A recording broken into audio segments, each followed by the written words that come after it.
Previously in the cars, Nasser Al-Attiyah started incredibly well, flying over the first few stages to capture victory. However, on stage 8, he got stuck. And then one day later, the car totally stopped working. Nasser is out. Believe me, we come next year very, very strong. Stefan Pederhansel now has a healthy gap in the lead of the race, but he needs to manage the challenge of the terrain. We're starting to think about managing the gap.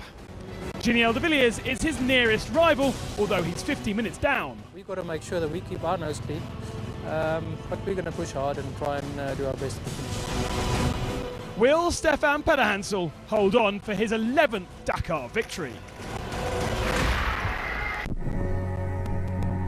We're used to the heat and soft sand in the dunes around Fiambula.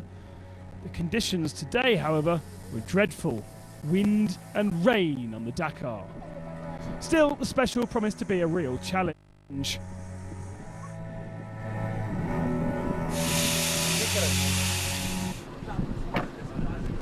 Nani, make a good line, eh?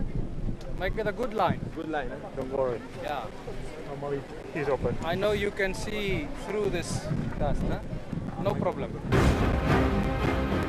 More on his kind of terrain, Robbie Gordon was a lot more comfortable and fast than on the narrow paths of the previous specials. He was storming in his Hummer.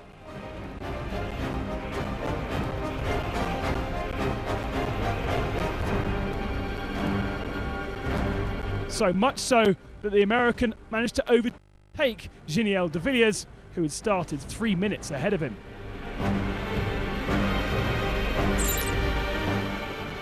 At checkpoint 1, Gordon was fastest.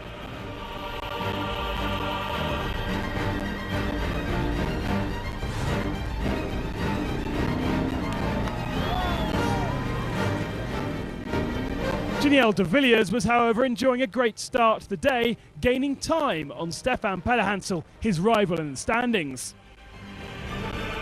In his SMG buggy, Roland Chabot was also having a great day, second fastest at kilometre 53. Also, in the fight for stage success, Lucian Alvarez made the best of his four-wheel drive Toyota. The Argentine was fourth fastest at CP1.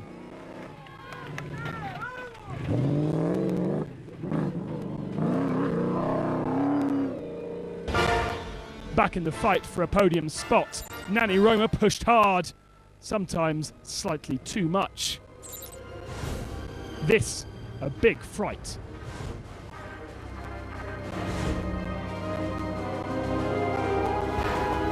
Eventually, though, he managed to carry on, not losing too much time. He then took it easy, waiting for his teammate, Stefan Pederhansel, to lead the way. So, to the event leader, Pederhansel has a 52-minute lead, and the Frenchman was as careful as could be. He only had lost under 1 minute on de Villiers, but remained under pressure.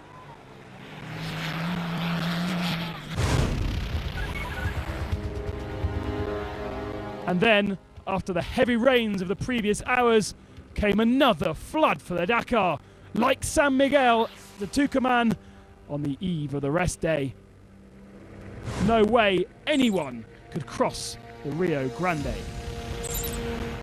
Cars remained stranded, stuck in the mud and water. Bad news for Pascal Thomas. The Rios were totally flooded and created some panic just after the first checkpoint at kilometre 53. The organisers, led by Etienne Levine, immediately decided once again to neutralise the stage. Fiambula is always special in terms of weather, and again it's the case today. The race is going to have to be decided at CP1, so we're going to stop all those who have managed to cross the river, and that's it. So indeed, the leading cars were stopped and asked to return to the bivouac. All times will be stopped at kilometre 53, CP1. For us, each kilometre that we don't have in the race means less risk. The car is less damaged, so we can't say we are unhappy. Good news for Petter, not really for his rivals, however. It's a pity because, you know, we're first on the road now. We passed Robbie and Stefan. They obviously made some mistake inside. So what can we do? It's not our luck this year. Meanwhile, Leo Novitsky, who had suffered problems before that terrible CP, will finally be given the time of the last car reached at CP1. A big break for the Russian. And here are the results set at CP1. Gordon 38 seconds ahead of Shabo Alvarez. Bernard Arandonea in another SMG 4th. De Villiers only 5th. Pelle Hansel was 6th. And then Kofaro in 7th position. Carlos Souza in his Great Wall 8th. Boris Gadazin, first we've heard of his Russian, in 9th. Orlando Terranova in 10th position. Coming next in the trucks, even they can't get past the river. A small stage for the big boys.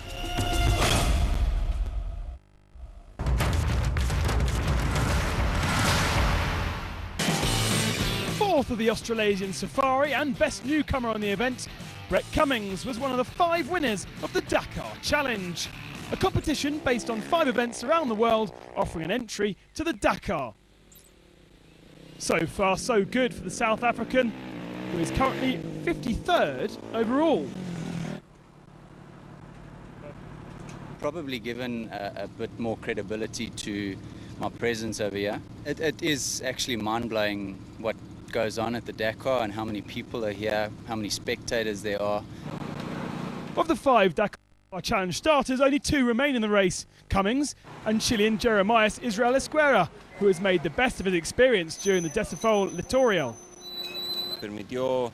It helped me navigate with the same type of roadbook that is used on this Dakar. It also helped me a lot because I won some prize money, and that helped me to come here on the Dakar. The Chilean has been one of the great surprises of the bike race so far. 10th overall, he managed 5th position of the special going to Calamar on his home soil.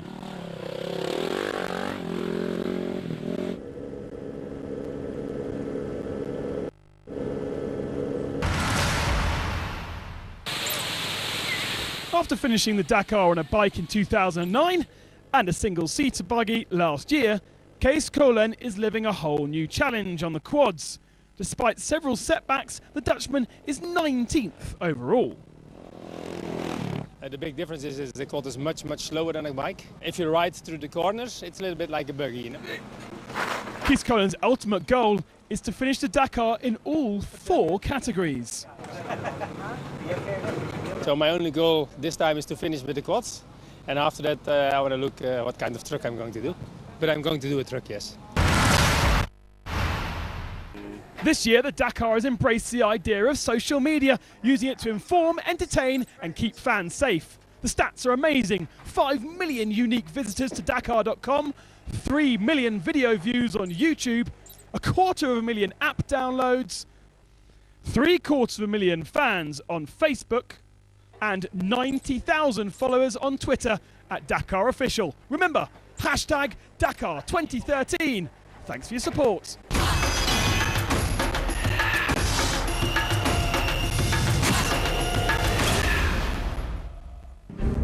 Even in the immense desert, the organisation of the Dakar keeps an eye on all its competitors. On the biggest rally on earth, security remains the absolute priority. Whatever happens, somebody is there to take care of you on the Dakar. The competitors of the Dakar and all the vehicles of the organisation, rolling or flying, are equipped with an Aerotrack system of geolocalization. We have the position of all the vehicles night and day, sent every 5 minutes. Thanks to the Aerotrack, the organisation has a sharp view on everything that happens. The Aerotrack is not only a super GPS, it is also a phone.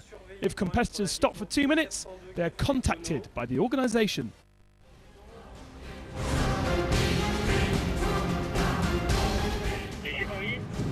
The bike's not working. I'm giving up. I'm giving up. Okay, you're going to give up. Yes. The Dakar ended then for number 140 from Peru, Eric Maya, but thanks to the Aerotrack, he could be collected quickly by the Camion Ballet. There are 35 people working on the PCO 24/7, divided into 2 units, and simulations are done each year to anticipate every situation.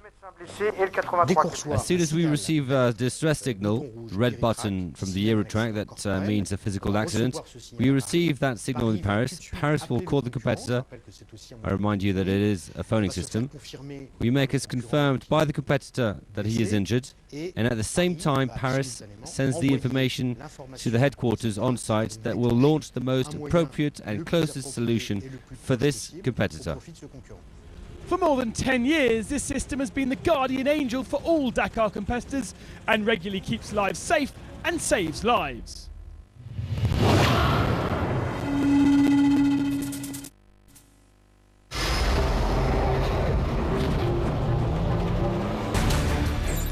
Same problems for the trucks as for the cars. The stage stopped at kilometre 53. That meant Gerard Deroy captured the win, his 6th of the 35th edition of the Dakar.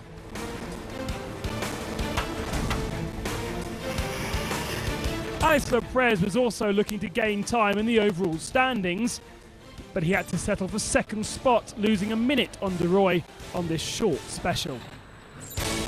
For race leader, the race neutralisation was obviously good news. Indeed, he was under serious pressure and had already lost 2 minutes, plus serious problems yesterday as well.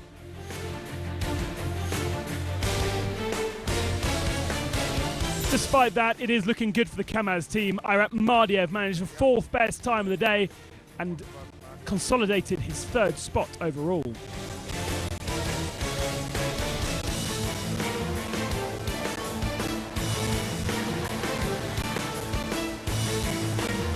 And when the Rios were really flooded, there was no way even the big machines could get through.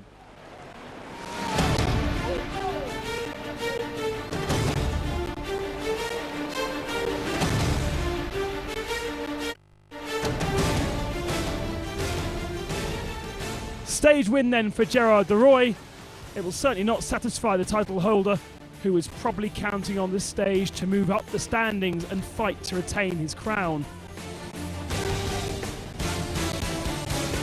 Nikolaev leads the standings, and there's 3 days left to fight.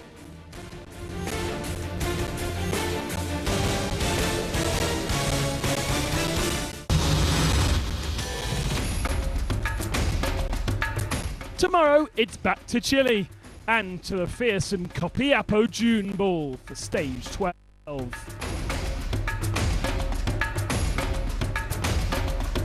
Will local soil help Chaleco Lopez fight back for his 4th win of the year? And how will the Minis cope with the Copiapo Junes? Can Kamaz hold on for victory come Santiago? All this and more when the Dakar adventure continues.